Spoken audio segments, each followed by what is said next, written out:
Hey guys, Ryan here, and today I'm going to be bringing you a game I played in the Kranvagn, Tier 10 Swedish heavy tank.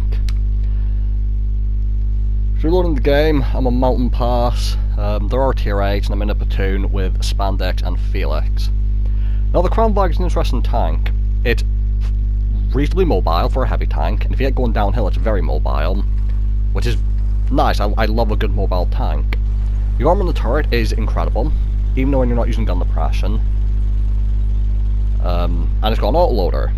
However, this thing's gun, as well as the tier 9 and 8 before it, just troll me so much to where I want to love this tank, but I can't quite, and there's usually a big gap between when I play it. So when I played this game, I played this on the 11th, so a few days ago.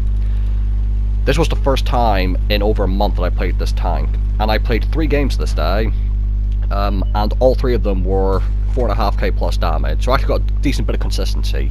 So even with the gun trolling me, it's actually still doing me pretty well. So I'm actually starting to play this tank a bit more, I think, because I'm starting to really like it. Missed a shot in the Tier 10 Russian light tank. Get one into the Conqueror. I see him deciding on who to shoot at next. There's a shipborne over there. Get one into him. And you're going to see here, I fully aim at the back of the light tank and hit the mountain.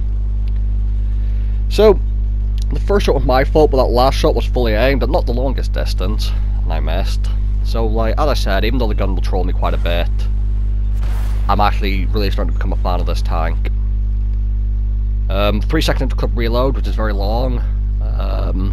Not the best standard or premium pan compared to other heavy tanks. 310 heat pan on this compared to 330, 340 on other heavy tanks.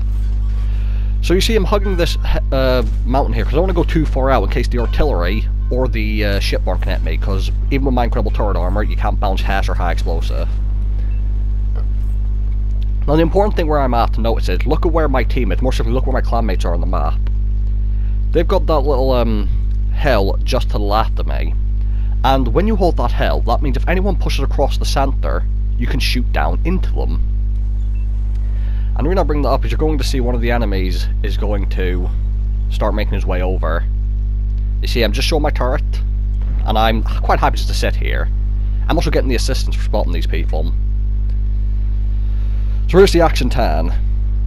He's come all the way over. I missed the first shot. He is going to try and climb though. I got one into a side, and then I'm going to fuck up this second shot. Because of the angle, I'm aiming up at his upper hull, don't quite work. Next shot goes in, Amaraks him. Now I need to back up for the reload. However, once I'm reloaded, I'm confident I can kill him. My 12 degrees of gun depression. That's important to remember on this tank, as well as the turret armor. 12 degrees of gun depression makes it really, really nice to use on a ridge line. Now I'm almost reloaded.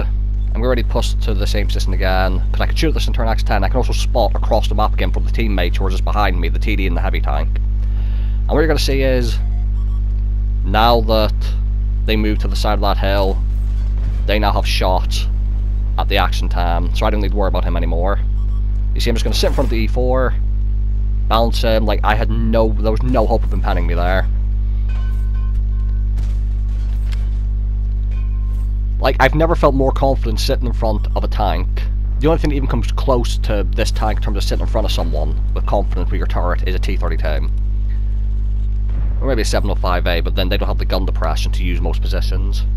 See him up to 2300 assistance, because as I said, from the position I was at, I was actually spotting for the TD, the artillery, and the heavy tanks behind me, and I was getting the full assistance for it. But now that we own the hill behind us, no issue of the bridge or the little road down the back where the river leads. I don't have to worry about anyone coming up behind me. I can now take this thing to their side of the hill, where the Action 10 was trying to go, and do the same thing the Action 10 did to me, but against them. And I've got much better turret armor, more gun depression, and an autoloader. See, I got some of the assistance for that already shot there. And now I'm reloading again. Quite a long reload on this, coupled with the long interclip. I mean, it doesn't have the best DPM, but again, with that turret armor and produce gun depression, it doesn't need it. You just got to pick the right locations to stay and reload, whether like you're on a hill to keep the enemies back over there, or you can use the mobility of this thing to try and run away and relocate. Because you saw at the very start of the game when I was getting into position, I was averaging 40 to 45 on the flat ground, which for a heavy tank is really nice. And I've been going downhill in this thing, and I've actually hit over 70 kilometers an hour. Now, I was playing a bit careful here. I had hit points, so I probably could have went in to try and get the kill, but at the same time, he can one-shot me if he pans me, with just a little bit of a high roll, so I didn't quite want to risk it.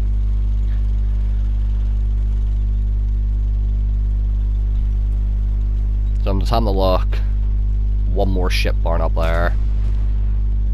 Now, if I can just show him my turret, I'd be quite happy just to let him shoot me. It'd do a lot of crew damage and everything, and critical hit, but he wouldn't be able to kill me if he hit my turret. So I'm fully loaded, and that means, even with the 3-second interclip, one shot on him, quickly turn, I managed to get shot into the side of the ship barn before he hit me.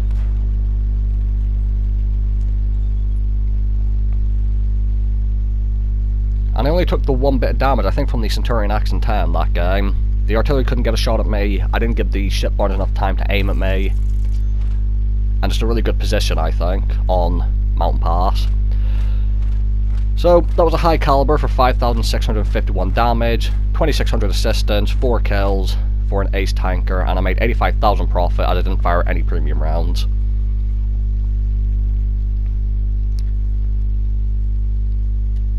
In the post-game results screen, you'll see that the Centurion Wonder team actually did really well for a tier 8 medium tank. 2,300 damage in that matchup, not bad at all.